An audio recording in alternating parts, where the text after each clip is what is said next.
नमस्कार मित्रों, एक बार फिर से आपका स्वागत है। आज हम आपके लिए शिक्षा मनोविज्ञान के अंतर्गत समायोजन एवं अधिगम कर्तव्य प्रबंधन से संबंधित एक वीडियो लेकर आए हैं। इसमें पहला ये वीडियो है और पार्ट फर्स्ट है। ये 50 क्वेश्चंस का है। इस वीडियो के माध्यम से आपको अपनी तैयारी को चेक करने का मौका मिलेगा। ये वीडियो किसी भी शिक्षक भर्ती परीक्षा की एग्ज़ाम के लिए बहुत ही लाभदायक है, चाहे वो रीट लेवल फर्स्ट हो या सेकंड हो, फर्स्ट ग्रेड, सेकंड ग्रेड, इसके अलावा पीटीआई और अन्य जो राज्यों की शिक्षक भर्ती परीक्षा हैं शिक्षा मनोविज्ञान के अंतर्गत ये पूरी तरह से लाभदायक है। तो चलिए शुरू करते हैं। पहला प्रश्न है, निम्न में से कौन सा कथन सत्य है? जीवन समायोजन की विशिष्ट क्रिया है। समायोजन वैयक्तिक क्रिया है। समायोजन वह प्रक्रिया है जिससे व्यक्ति मनोवैज्ञानिक तथा शारीरिक संतुलन बनाए रखने का प्रयत्न करता है। समायोजन शिक्षा से जुड़ा होता है। तो इनमें से समायोजन से संबंधित कौन सा कथन सत्य है? तो इसमें कथन नंबर 3 जो है कि समायोजन वह प्रक्रिया है जिससे व्यक्ति मनोवैज्ञानिक तथा शारीरिक संतुलन बनाए रखने का प्रयत्न करता है। यह बिल्कुल सही है। वह व्यक्ति अपनी आवश्यकताओं और उनको पूरा करने वाली विभिन्न परिस्थितियों के बीच तालमेल या सामंजस्य स्थापित करने की प्रक्रिया को समायोजन कहा जाता है। यानी व्यक्ति अपनी आवश्यकताओं और उनको पूरा करने के लिए विभिन्न परिस्थितियों के बीच जो तालमेल या सामंजस्य स्थापित करता है उसी प्रक्रिया को समायोजन कहा जाता है। अगला प्रश्न है, एक परिभाषा है कि समायोजन वह प्रक्रिया है जिसके द्वारा कोई जीवधारी अपनी आवश्यकताओं तथा इन आवश्यकताओं की संतुष्टि से संबंधित परिस्थितियों में संतुलन बनाए रखता है। यह परिभाषा किसने दी है? जेरसील ने, गेट्स ने, शेफर ने या वॉन हेलर ने?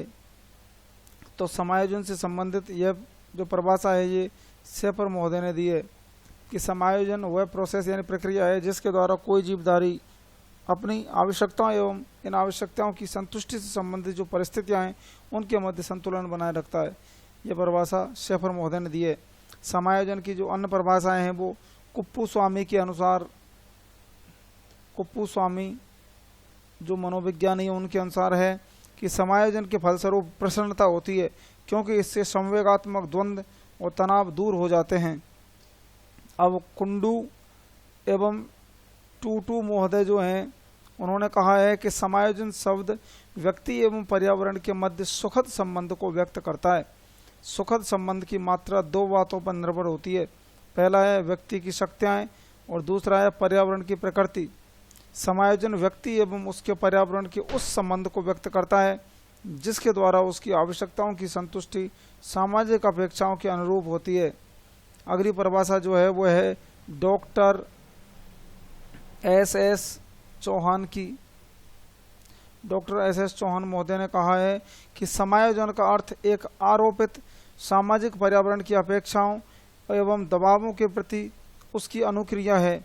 यह अपेक्षा आंतरिक अथवा बाह्य होती है जिसके प्रति व्यक्ति अनुक्रिया करता है। अगली परिभाषा जो है वो कुलहन महोदय ने दी है। कुलहन महोदय ने क्या कहा है कि समायोजन अपेक्षाकृत अच्छा माना जाता है यदि वह कुंठाओं के द्वंद्व से उत्पन्न तनाव को कम करता है तथा कुंठा उत्पन्न करने वाली दशाओं में रचनात्मक परिवर्तन करता है। कुलहन महोदय कहते हैं कि यदि कहीं कुंठा पैदा हो रही है तो उसके द्वंद्व को कम कर दे और कुंठा उत्पन्न करने वाली दशाओं में रचनात्मक परिवर्तन यदि करता है तो वह समायोजन अच्छा माना जाता है। तो ये थी व्यक्तित्व से संबंधित और अन्य जो परिभाषाएं वो। अब इसके अलावा अगला प्रश्न है, समायोजन के संदर्भ में निम्न में से क्या सही नहीं है? यानी समायोजन से संबंधित जो कथन है उनमें कौन सा सही नहीं है? यह संतुलन प्रदान करता है, यह समस्या का समाधान करता है, यह निरंतर चलने वाली प्रक्रिया नहीं है, यह समायोजन की अनुपस्थिति में व्यक्ति तनाव, संघर्ष और चिंताओं से घिरा रहता है। तो इनमें से कौन सा कथन है जो समायोजन से संबंधित नहीं है? तो इसमें कथन नंबर 3 जो है वह गलत है कि यह निरंतर चलने वाली प्रक्रिया नहीं है। यानी कि यह निरंतर चलने वाली प्रक्रिया है।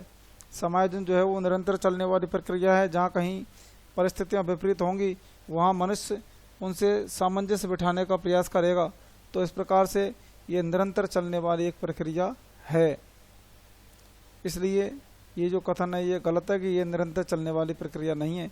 तो समायोजन से संबंधित यही हमारा उत्तर है। अगला प्रश्न है, अच्छे समायोजन की विशेषता है सहनशीलता, आत्मविश्वास में कमी, संवेगात्मक अस्थिरता या अनियमित दिनचर्या। तो अच्छा जो समायोजन है उसकी विशेषता है सहनशीलता, यानी मनुष्य जितना सहनशील होगा वह उतना ही अपना समायोजन कर सकता है, विभिन्न प्रकार की परेशानियों को दूर करने का प्रयास करेगा। समायोजन से संबंधित अन्य जो विशेषताएं हैं उनको देखते हैं। अच्छे समायोजन में व्यक्ति एवं पर्यावरण के मध्य उचित संतुलन रहता है। व्यक्ति एवं पर्यावरण के मध्य संतुलन बना रहता है। दूसरी विशेषता है, अच्छे समायोजन की विशेषता सहनशीलता है, ताकि सामाजिक पर्यावरण की अपेक्षा एवं दबाव के प्रति उचित अनुक्रिया संभव हो। अगला जो पॉइंट है वह है कि समायोजन में सामाजिक अपेक्षाओं के अनुरूप व्यक्तियों की आवश्यकताओं की संतुष्टि होती है। अगली विशेषता है, समायोजन से व्यक्ति की कुंठा एवं द्वंद्व से उत्पन्न तनाव कम हो जाता है या तनाव कम होता है। अगली विशेषता है कि समायोजन से व्यक्तियों में रचनात्मक परिवर्तन आता है, रचनात्मक परिवर्तन होता है, ध्वंसात्मक नहीं। समायोजन एक और व्यक्ति की आवश्यकताओं, योग्यताओं और साधनों द्वारा दूसरी ओर उसके वातावरण में उपलब्ध परिस्थितियों के मध्य होने वाले सामंजस्य को व्यक्त करता है। इस प्रकार समायोजन व्यक्ति की शारीरिक तथा मानसिक आवश्यकताओं और उपलब्ध साधनों एवं परिस्थितियों के बीच सामंजस्य की अवस्था है। अगली विशेषता जो है वह है कि व्यक्ति अपने आप को बनाए रखने के लिए अपने वातावरण और परिस्थितियों से संघर्ष करता रहता है। मनुष्य के मस्तिष्क में जितनी बाधाएं रहती हैं वे ही तनाव का कारण होती हैं।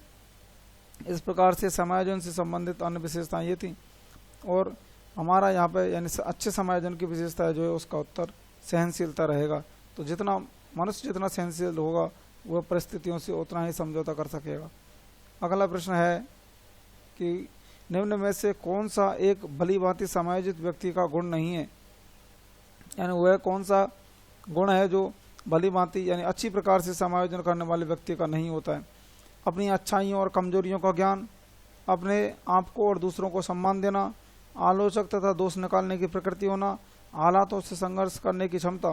तो आलोचक तथा दोष निकालने की प्रवृत्ति जो होती है वो अच्छे समायोजित व्यक्ति का गुण नहीं होती है। अच्छे समायोजित व्यक्ति की जो अन्य लक्षण है वो सुसमायोजित व्यक्ति वातावरण और परिस्थितियों का ज्ञान और नियंत्रण रखता है तथा उन्हीं के अनुकूल आचरण करता है। दूसरा गुण है कि समायोजित व्यक्ति अपनी आवश्यकताओं और इच्छा के अनुसार वातावरण और वस्तुओं का लाभ उठाता है। अगला गुण है अपनी आवश्यकताओं की पूर्ति हेतु समाज के अन्य लोगों को कष्ट नहीं देता। अगला जो लक्षण वह है कि साधारण परिस्थितियों में वह संतुलित और सुखी रहता है तथा अपनी कार्यकुशलता को बनाए रखता है। अगला लक्षण है सुसमायोजित व्यक्ति की जो स्पष्ट उद्देश्य होते हैं, उद्देश्य जो होते हैं वो स्पष्ट होते हैं, स्पष्ट उद्देश्य वाला रहता है सुसमायोजित व्यक्ति। इसके अलावा अपनी अच्छाइयों और कमजोरियों का ज्ञान उसे रहता है, अपने आप को और दूसरों को सम्मान देता है और हालातों से संघर्ष करने की क्षमता उसके अंतर्गत होती है। तो इस प्रकार से ये तो समायोजन के गुण हैं, लेकिन आलोचक तथा दोष निकालने की प्रवृत्ति होना उसकी समायोजित व्यक्ति का गुण नहीं होता है। अगला प्रश्न है कि एक मानसिक रूप से स्वस्थ व्यक्ति हर नई परिस्थिति को समझता है।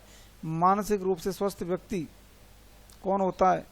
जो अच्छी प्रकार से समायोजित हो सकता है, कहीं भी समायोजित नहीं होता, समाज में अव्यवस्था उत्पन्न करता है, किसी भी परिस्थिति को संभाल नहीं सकता।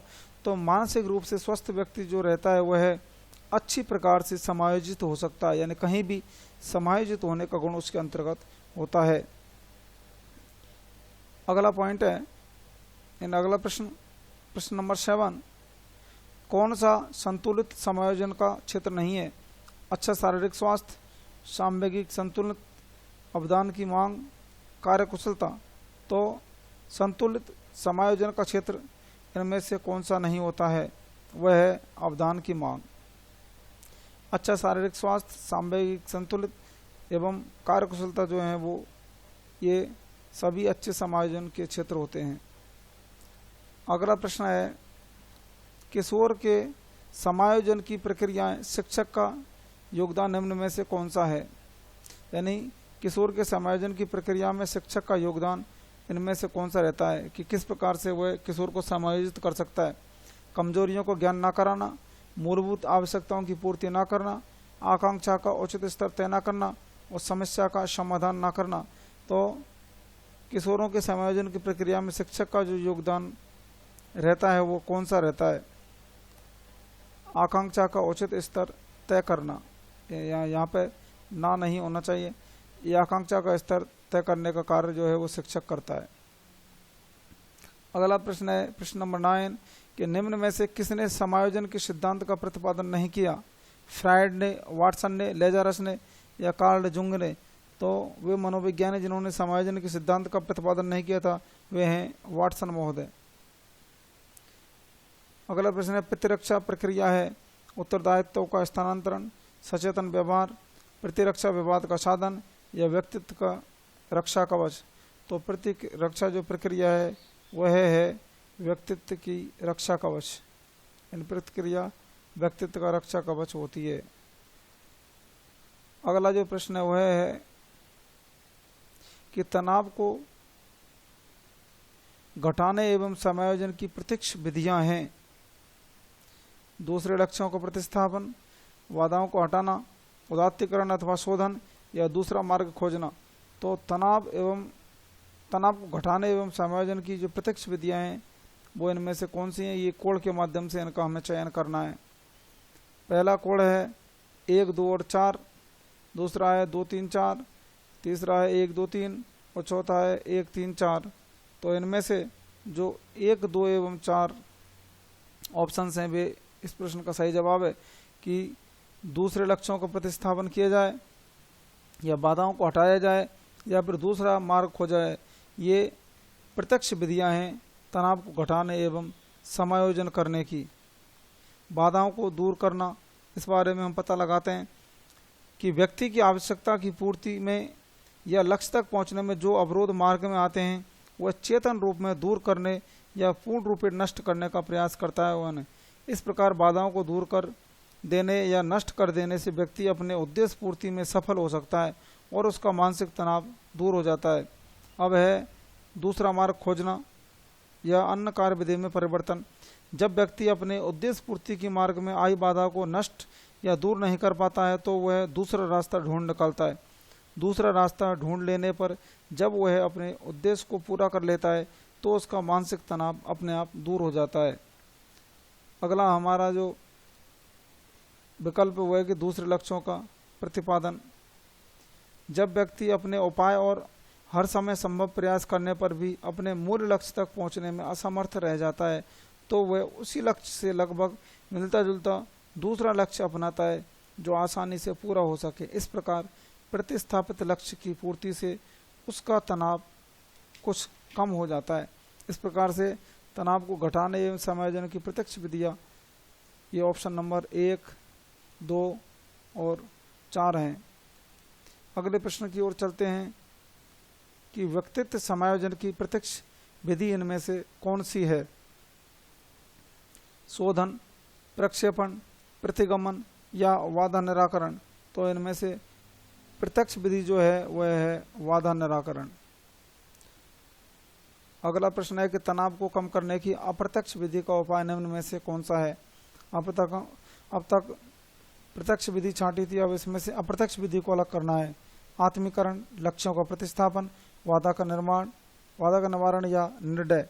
तो इनमें से आत्मीकरण जो है वो अप्रत्यक्ष विधि का उपाय है तनाव को कम करने की। अगले प्रश्न की ओर चलते हैं कि निम्न में से तनाव कम करने और अंतर्द्वंद का समाधान की प्रत्यक्ष विधि कौन सी नहीं है? डायरेक्ट मेथड कौन सा इनमें से नहीं है? वह रुकावट दूर करना, दूसरा रास्ता निकालना, उदात्तीकरण या दूसरे लक्ष्य का प्रतिस्थापन।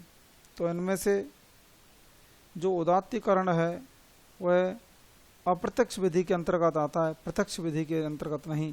इस प्रकार से यही हमारा उत्तर है। रुकावट दूर करना, दूसरा रास्ता निकालना एवं दूसरे लक्ष्य का प्रतिस्थापन जो है ये डायरेक्ट मेथड यानी कि प्रत्यक्ष विधि के अंतर्गत आते हैं।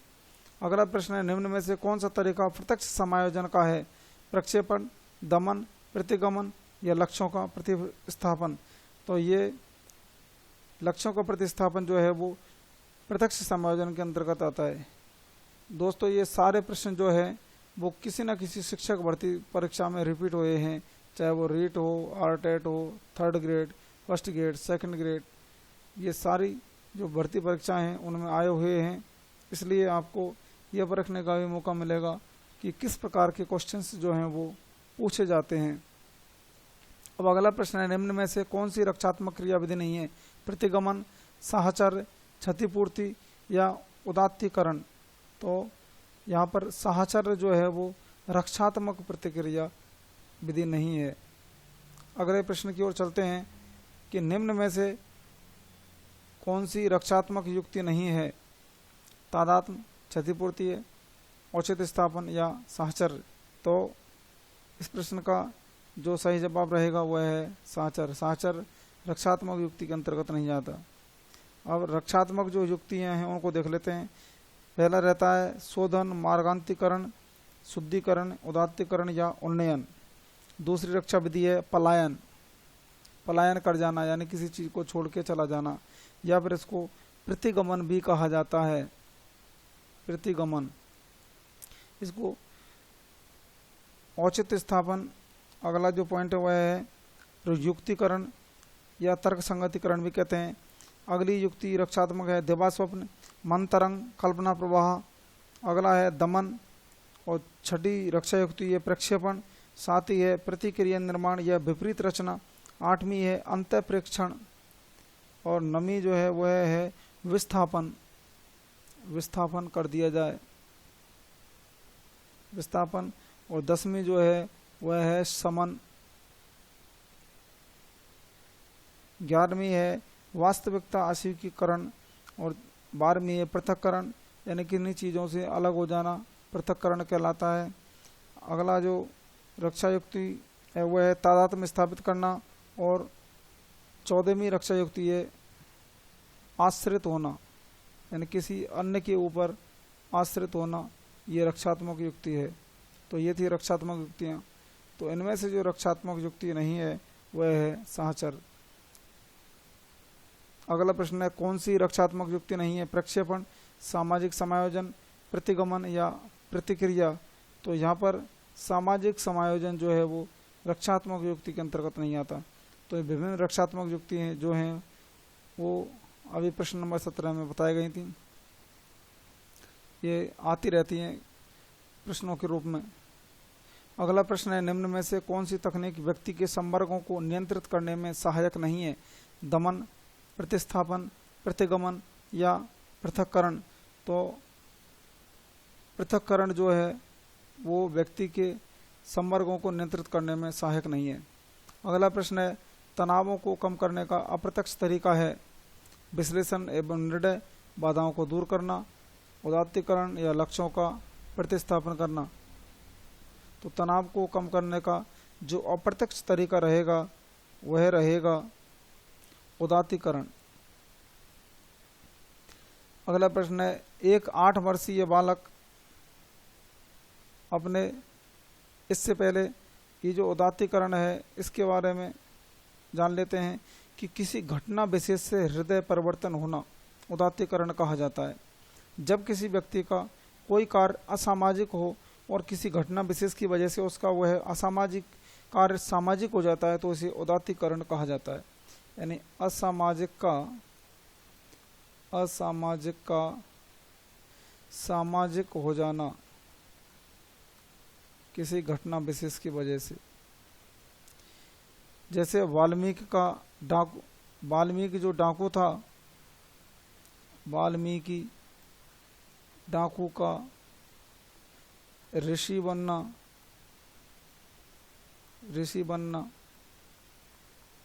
या दूसरी घटना जो ही थी कि सम्राट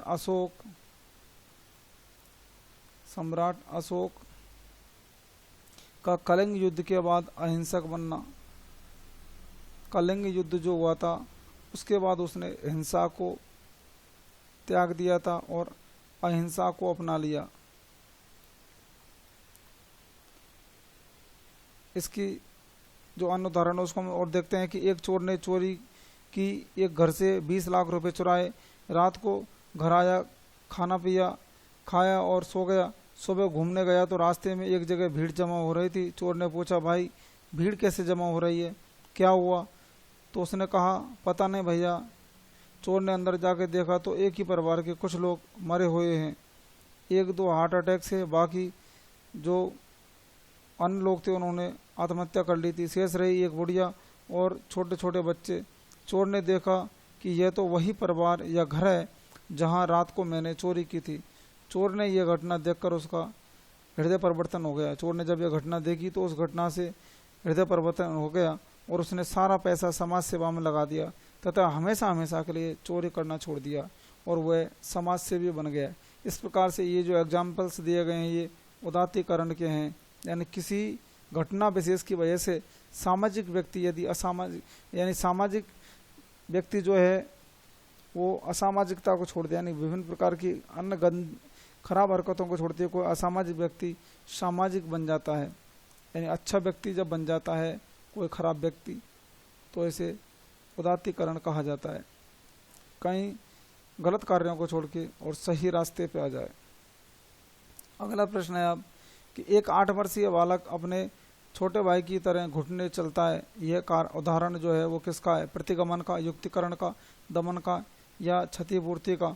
तो यह उदाहरण जो है वो प्रतिगमन का है, यानी स्वयं बच्चा बनने का प्रयास वह कर रहा है। प्रतिगमन का शाब्दिक अर्थ होता है अपने भूतकाल में लौटना, भूतकाल में लौटना, भूतकाल में लौटना प्रतिगमन कहा जाता है। कि जब कोई व्यक्ति अपने स्तर से निम्न स्तर का कार्य करता है तो उसे प्रतिगमन कहा जाता है। अगले प्रश्न की ओर चलते हैं कि बच्चे जैसा व्यवहार। इससे पहले है कि एक वयस्क का कठिन परिस्थितियों में बच्चों की तरह रोना किस प्रकार की प्रतिरक्षण प्रणाली है? क्षतिपूर्ति, प्रक्षेपण, पुष्टिकरण या प्रतिगमन? तो यह प्रतिगमन का ही उदाहरण है कि जब कोई व्यक्ति छोटा रहता है तो वह गांव में रहता था तो दोस्तों के साथ खूब मस्ती करता था, दिन भर क्रिकेट खेलता था। अब वह बड़ा हो गया है तो शहर में आ गया है और अब वह कभी गांव में जाता है तो उन्हीं पलों को जीने की कोशिश करता है। छोटे बच्चों के साथ घूमना, दिन भर उनके साथ क्रिकेट खेलना, तो वह अपना बचपन याद करता है और यही प्रतिगमन कहलाता है। अर्थात जब व्यक्ति अपने स्तर से निम्न स्तर का कार्य करता है तो उसको प्रतिगमन कहते हैं। अगला प्रश्न है कि बच्चे जैसा व्यवहार करना एक उदाहरण है युक्तिकरण का, प्रतिगमन का, प्रक्षेपण का या विस्थापन का? तो ये जो व्यवहार है वो प्रतिगमन का कहलाता है। यानी कोई बड़ा व्यक्ति अपने से निम्न स्तर का यदि कार्य करे तो इसको प्रतिगमन कहें, यानी भूतकाल में लौटे तो उसको प्रतिगमन कहते हैं। अगला प्रश्न है एक विकलांग बालक अत्यधिक परिश्रम करके कक्षा में प्रथम आने का प्रयास करता है, यह किस प्रतिरक्षक प्रणाली में रखा जाएगा? यह किसका उदाहरण है? पुष्टिकरण का, प्रक्षेपण का, प्रतिगमन का या क्षतिपूर्ति का? तो प्रतिगमन जो होता है वो तो अपने भूतकाल में लौटना होता है, जबकि क्षतिपूर्ति जो होता है वह इस रक्षा युक्ति के अंतर्गत रखा जाएगा कि किसी व्यक्ति में कोई कमी रहती है तो वह उस कमी को दूसरी कमी के माध्यम से दूर करना चाहता है। क्षतिपूर्ति को क्या होता है कि जब व्यक्ति की कोई ऐसी इच्छा हो जिसकी पूर्ति होना अब संभव नहीं है और इसकी पूर्ति कृत्रिम या बनावटी या अन्य तरीके से हो जाती है तो वह क्षतिपूर्ति कहलाता है। जैसे एक औरत की उम्र के साथ उसका कद कम बढ़ा, यानी किसी औरत की जो लंबाई है वो उम्र के हिसाब से नहीं बढ़ी तो वह ऊंची एड़ी के सैंडल या जूते पहनने का प्रयास करते हुए इस क्षतिपूर्ति को करने की कोशिश करती है, यानी लंबाई की क्षतिपूर्ति को बड़े सैंडलों या ऊंचे एड़ी के सैंडलों के माध्यम से वो करने का प्रयास करती है। तो विकलांग बालक अत्यधिक परिश्रम करके कक्षा में प्रथम आने का जो प्रयास करता है वो क्षतिपूर्ति का ही उदाहरण है। अगला प्रश्न है किसी व्यक्ति द्वारा अपना अस्तित्व भूलकर किसी दूसरे व्यक्ति के गुणों एवं अवगुणों को अनुकरण करना क्या कहलाता है? प्रतिगमन, दमन, प्रक्षेपण या तादात्म्यकरण? तो यह जो उदाहरण है वह है तादात्म्यकरण का। तादात्म्यकरण होता है उसके जैसा, यानी किसी व्यक्ति के जैसे गुणों को अपनाना या किसी दूसरे में अपने आप को देखना। किसी बड़े व्यक्ति जैसा अपने आप को मानना या समझना तादात्म्यकरण कहलाता है। जैसे एक बुढ़िया का उसके घर पर प्रभुत्व था, उसकी 3-4 बहुएं उससे डरती थी क्योंकि बुढ़िया क्रोधी स्वभाव की थी, हमेशा बहुओं पर रौब जमाती थी, ताना मारती रहती थी या खरे खोटी कहती रहती थी। एक दिन बुढ़िया को किसी कारण बाहर जाना पड़ा तो उसने घर की कमान बड़ी बहू को थमा दी। थोड़े समय बाद बुढ़िया की तरह का व्यवहार बड़ी बहू भी करने लगी। इसे तादात्म्यकरण कहते हैं। अगले प्रश्न की ओर चलते हैं। एक विद्यार्थी बीएड प्रवेश परीक्षा देता है और असफल रहता है। वह सबसे कहता है मैं अध्यापक बनना नहीं चाहता हूँ। यह उदाहरण है उदात्तीकरण का, प्रक्षेपण का, युक्तिकरण का या तादात्म्यकरण का। तो यहाँ पर ये जो उदाहरण है वो युक्तिकरण का है। तर्क संगतिकरण या युक्तिकरण या औचित्य स्थापन एक ऐसी व्यवस्था है कि जब एक व्यक्ति अब किसी कार्य को करने में असफल हो जाता है और अपनी असफलता के लिए तर्क देता है। उदाहरण के लिए नाच न जाने आंगन टेढ़ा या अंगूर खट्टे जो हैं वो इस युक्तिकरण से संबंधित ही कहावतें हैं। यानी जब वो काम कर ना सके तो साधनों में दोष लगा देता है, तो इसे युक्तिकरण कहा जाता है। अगला प्रश्न है निम्न में से कौन सा मेल नहीं खाता है। यानी इनमें से 3 तो सुमेलित है लेकिन चौथा जो है वो सुमेलित नहीं है। जैसे अंतर्मुखी स्वयं अपने में रहना, दूसरा है प्रक्षेपण अपनी गलती दूसरों पर डालना, युक्तिकरण अपना गुस्सा दूसरों पर उतारना और प्रतिगमन पुरानी आदतों में लौटना। तो इनमें से युक्तिकरण जो है वो कि अपना गुस्सा दूसरों पर उतारना, यहाँ यह सुमेलित नहीं है।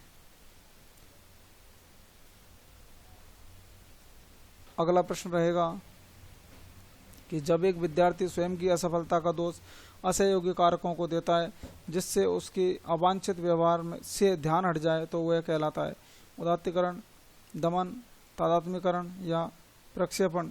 यानी साधनों में दोष निकालना जिससे उसका अवांछित व्यवहार को लोग बाग भूल जाएं, तो यह प्रक्षेपण का उदाहरण है। यानी अपने गलत दोष को दूसरे के ऊपर डाल देना।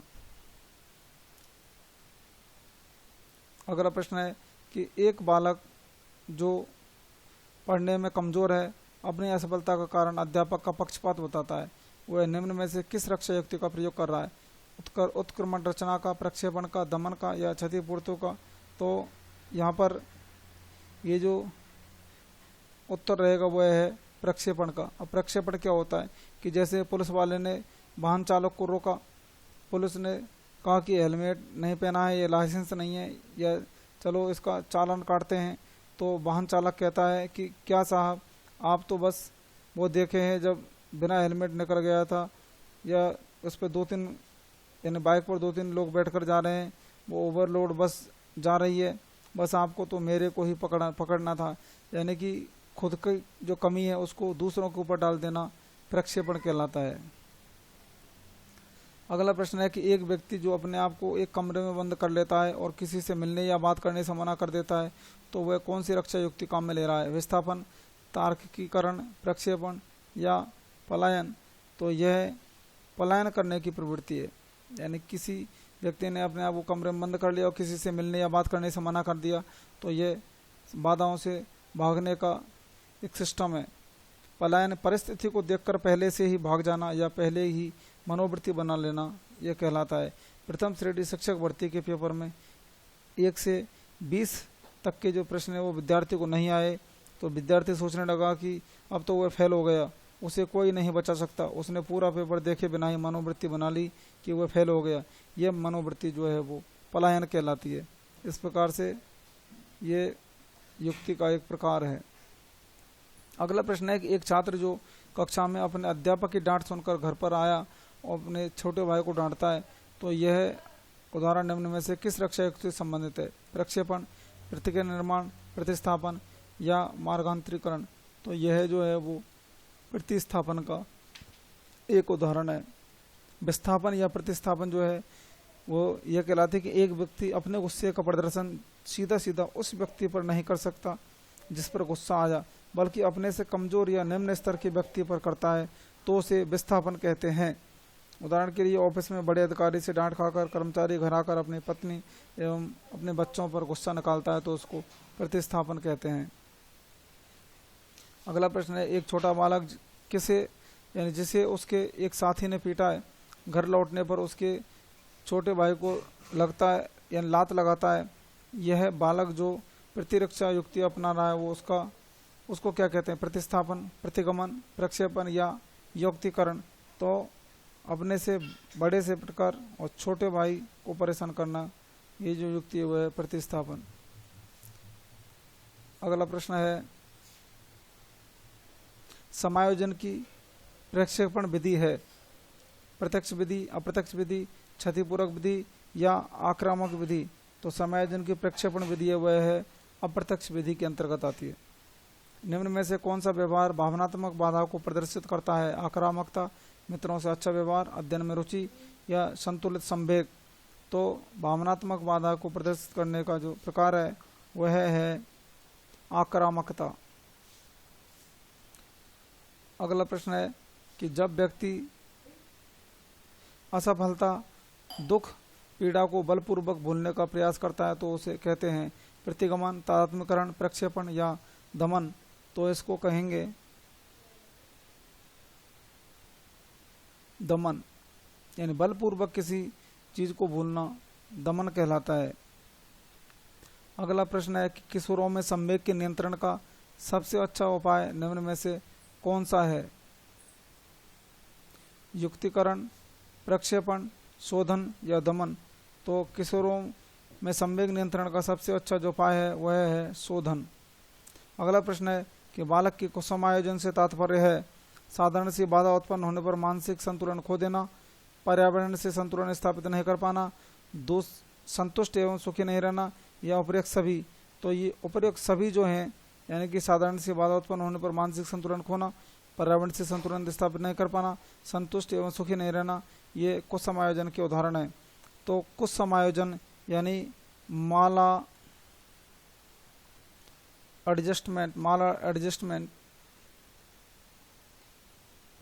एडजस्टमेंट जो है वो क्या कहलाता है? जब व्यक्ति अपनी आवश्यकताओं और उनको पूरा करने वाली विभिन्न परिस्थिति के बीच संतुलन स्थापित करने में असमर्थ रहता है तो वह तनाव, दबाव, भग्नाशा आदि मानसिक रोगों से ग्रस्त हो जाता है और असामान्य व्यवहार करने लगता है। इसे ही कुसमायोजन कहा जाता है। गेट्स एवं आइजैक महोदय के अनुसार यह वह अवस्था है जिसमें एक और व्यक्ति की आवश्यकताएं तथा दूसरी ओर वातावरण के अधिकारों में पूर्ण असंतुष्टि होती है। अर्थात यह वह स्थिति है जिसमें इन दोनों अवस्थाओं के मध्य पूर्ण असामंजस्य होता है। तो इस प्रकार से ये कुसमायोजन से तात्पर्य होता है कि साधारण सी बाधा उत्पन्न होने पर मानसिक संतुलन खो देना, पर्यावरण से संतुलित स्थापित नहीं कर पाना और संतुष्ट एवं सुखी नहीं रहना, ये सभी माल एडजस्टमेंट यानी कुसमायोजन के उदाहरण है। अगला प्रश्न है, कुसमायोजन से तात्पर्य होता है बालक और उसके वातावरण में असंतुलन, स्वार्थी एवं सामाजिक असामाजिक होना, संवेगात्मक असंतुलन और उपरोक्त सभी। तो ये उपरोक्त सभी जो हैं वो कुसमायोजन के उदाहरण है। अगला प्रश्न है, एक शिक्षक के कुसमायोजित होने के कारण है सुखद पारिवारिक जीवन, पूर्व के सुखद अनुभव, व्यवसाय से संबंध नहीं होना, राजनीति में अस्वाभाविक लिप्तता। तो ये शिक्षक के कुसमायोजित होने के जो कारण है वह है राजनीति में अस्वाभाविक लिप्तता, यानी कि शिक्षक को कभी भी राजनीति से संबंधित नहीं होना चाहिए, उसको इसमें लिप्तता नहीं रखनी चाहिए। तो ये कुसमायोजित होने का कारण है। अगला प्रश्न है, निम्न में से कौन सा कुंठा उत्पन्न होने का आंतरिक कारक है? आर्थिक कारक, शारीरिक असामान्यता, जल एवं विद्युत का अभाव या सामाजिक कारक। तो कुंठा उत्पन्न होने का जो कारण है वह है शारीरिक असामान्यता। तो कुंठा उत्पन्न होने का जो आंतरिक कारण रहता है वह है शारीरिक असामान्यता। अगला प्रश्न, क्वेश्चन नंबर 41, जब किसी व्यक्ति के समक्ष दो धनात्मक लक्ष्य उपलब्ध हों परंतु वह दोनों को प्राप्त करने की स्थिति में नहीं होता तो उस द्वंद्व को क्या कहा जाता है? ग्राह्य ग्राह्य द्वंद्व, परिहार परिहार द्वंद्व, ग्राह परिहार द्वंद्व या दोहरा ग्राह परिहार द्वंद्व। तो यानी जब दो प्रकार की परिस्थितियां हों सकारात्मक, उनमें से किसको ले और किसको छोड़े तो इसे ग्राह ग्राह द्वंद्व के अंतर्गत रखा जाता है। अगला प्रश्न है, निम्न में से कौन सी शिक्षण की अंतःक्रियात्मक अवस्था का कार्य नहीं है? प्रत्यक्षीकरण, निदान, अधिगम अनुभवों का चयन या प्रतिक्रियात्मक प्रक्रियाएं। तो इनमें से अधिगम अनुभवों का चयन जो है वो अंतःक्रियात्मक अवस्था का कार्य नहीं है। अगले प्रश्न की ओर चलते हैं। मूल प्रवृत्ति जिज्ञासा से संबंधित संवेग है आश्चर्य, भय, क्रोध या विषाद। यानी मूल प्रवृत्ति जिज्ञासा जो है उससे संबंधित जो कौन सा संवेग है इनमें से हमें छांटना है। तो आश्चर्य जो है वो जिज्ञासा से संबंधित संवेग है। भय, क्रोध एवं विषाद जिज्ञासा से संबंधित संवेग नहीं होते हैं। अगला प्रश्न है समायोजन की समस्या के कारक हैं तनाव, दुश्चिंता, कुंठा, उपरोक्त सभी। तो समायोजन की समस्या से संबंधित जो कारक हैं वो उपरोक्त सभी यानी तनाव, दुश्चिंता और कुंठा तीनों ही हैं। समायोजन की समस्या के कारक तनाव को देख लेते हैं कि जब व्यक्ति तनाव क्या होता है, जब व्यक्ति वातावरण या समय की मांग के अनुसार व्यवहार नहीं कर पाता तो तनाव का शिकार हो जाता है। ऐसी स्थिति में वह अपनी क्षमताओं को कम पाता है और तनावग्रस्त हो जाता है। दुश्चिंता क्या होती है, इसको एनेक्सिटी कहा जाता है। दुश्चिंता में व्यक्ति व्यग्र हो जाता है। फ्रायड के अनुसार व्यक्ति की जो इच्छा अधूरी रह जाती है वह अचेतन मन में चली जाती है, लेकिन यह इच्छा फिर से चेतन स्तर में आना चाहती है। दुश्चिंता इसी आंतरिक चेतन एवं अचेतन के बीच संघर्ष का लक्षण है। दुश्चिंता की मात्रा परिस्थिति एवं समय के अनुसार बदलती रहती है। भग्नाशा या कुंठा, जब व्यक्ति अपनी इच्छाओं की पूर्ति नहीं कर पाता तो उसे निराशा होती है। इस निराशा को ही भग्नाशा या कुंठा कहा जाता है। दबाव क्या होता है, जब सफलता या असफलता की बात हो, आत्मसम्मान की बात हो या भयंकर प्रतिस्पर्धा की बात हो रही हो, तब व्यक्ति कार्य करते समय दबाव महसूस करता है। द्वंद्व या संघर्ष, जब व्यक्ति के सामने एक साथ अनेक प्रतिकूल अवसर, विरोधी विचार, इच्छाएं उत्पन्न हो जाती हैं तो मानसिक संघर्ष या द्वंद्व उत्पन्न हो जाता है। इस प्रकार से ये समायोजन की समस्या के कारक हैं।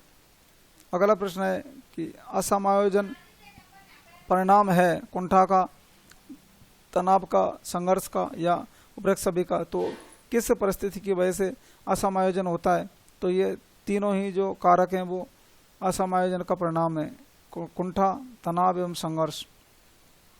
अगला प्रश्न है निम्नलिखित में से भग्नाशा का कौन सा कारण नहीं है। भग्नाशा या जिसे कुंठा भी कहा जाता है कि जब व्यक्ति अपनी इच्छाओं की पूर्ति नहीं कर पाता तो वह निराश हो जाता है, तो इसमें से कौन सा कारण उसका नहीं है। विरोधी उद्देश्य, विरोधी इच्छाएं, नैतिक आदर्श या सफलता। तो सफलता जो है वो भग्नाशा या कुंठा का कारण नहीं बनती है। भग्नाशा किसका सबसे बड़ा आंतरिक कारण माना जाता है, असंगत आवश्यकताओं का, मानसिक संघर्ष, परिस्थिति या नैतिक आदर्श। तो इनमें से कौन सी जो परिस्थिति है कि भग्नाशा का कारण नहीं होती है वह है मानसिक संघर्ष। मानसिक संघर्ष जो है वो भग्नाशा का कारण होता है। अगला प्रश्न है भग्नाशा एवं मानसिक द्वंद्व के कारण है जैविकी एवं भौतिक कारण, संवेगात्मक कारण, सामाजिक कारण, उपरोक्त सभी। तो भग्नाशा एवं मानसिक द्वंद्व के कारण जैविक, भौतिक, संवेगात्मक या सामाजिक यानी ये सभी कारण जो हैं वो भग्नाशा एवं मानसिक द्वंद्व के कारण है। अगला प्रश्न है निम्न में से कौन सी मनोरचनाएं कुंठा एवं अंतर्द्वंद कम करती हैं, यानी कौन सी ऐसी मनोरचनाएं हैं जो कुंठा एवं द्वंद्व को कम करती हैं। दमन, शमन, प्रतिगमन या उपरोक्त सभी। तो ये सभी जो क्रिया हैं यानी कि दमन, शमन और प्रतिगमन ये तीनों ही अंतर्द्वंद एवं कुंठा को कम करती हैं। अगला प्रश्न है मनोवैज्ञानिकों के अनुसार दुश्चिंता के समय व्यक्ति का लगाव जो है वो बढ़ जाता है, घट जाता है, शून्य हो जाता है या कभी घटता है कभी बढ़ता है। तो दुश्चिंता के समय व्यक्ति का लगाव जो है वो बढ़ जाता है, यानी उसको चिंता रहती है तो वह जिन व्यक्तियों से लगाव रखता है उनके प्रति वह जो लगाव है वो और भी बढ़ जाता है। तो ये था आज का वीडियो दोस्तों, शुरू से अंत तक बने रहने के लिए धन्यवाद। आप हमारे अन्य शिक्षा मनोविज्ञान से संबंधित जो वीडियो हैं वो आई बटन पर क्लिक करके देख सकते हैं, जिससे सारे वीडियोज आपको मिल जाएंगे। अगले वीडियो के लिए आप हमसे जुड़े रहें, अपने अच्छे अच्छे कमेंट्स लाइक करते रहें और जो वीडियो उसको शेयर करते रहें, जिससे आपके जो अन्य मित्र हैं वहाँ तक वीडियो पहुँच सके। धन्यवाद।